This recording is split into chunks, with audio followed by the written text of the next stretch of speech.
మీరు కానీ బ్రహ్మానందం గారు ఇప్పటికీ కొంచెం బాగా సెటైర్లు వేస్తూ ఉంటారు. బ్రహ్మానందం గారు, మోహన్ బాబు గారు కనిపిస్తేనే చాలా భయం అనేది ఉండేది కదా మీకు? బెరుకు కానీ భయం? మేము భయపడలేదండి, మాతో బాగుండేది. మిగతా వాళ్ళ సంగతి ఏమో కానీ మీతో బాగుండేవాళ్ళు. నాతోనైతే బాగానే ఉండేది. మేము హట్టు కాలేదు. అంటే ఎట్లంటే ఇప్పుడు లంచ్ బ్రేక్ అనగానే 5 minutesలో తినేస్తాడండి, టకటకటకటగా.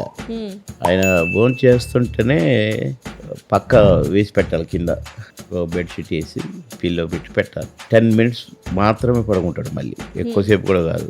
పవర్ నాప్ అంతే జస్ట్. ఇక నేనుంటే మాత్రం కంపల్సరీ ఆయన పక్కనే నా పక్క ఉండేది. రవయ్య అనేది ఎంత ప్రేమగా అంటే అంత ప్రేమగా, అన్న ఎంత ప్రేమగా ఆయనతో పాటు నన్ను కూడా పడుకోబెడతాడు అని మేము అనుకునేది. కానీ 10 నిమిషాల్లో లేస్తాడు, 10 నిమిషాల లోపల మనకు నిద్ర వస్తుంది బాగా. లేవయ్యా, తిని పడుకోవటానికి వచ్చావు, కమాన్ షూటింగ్ అని మళ్ళీ లేపాడు.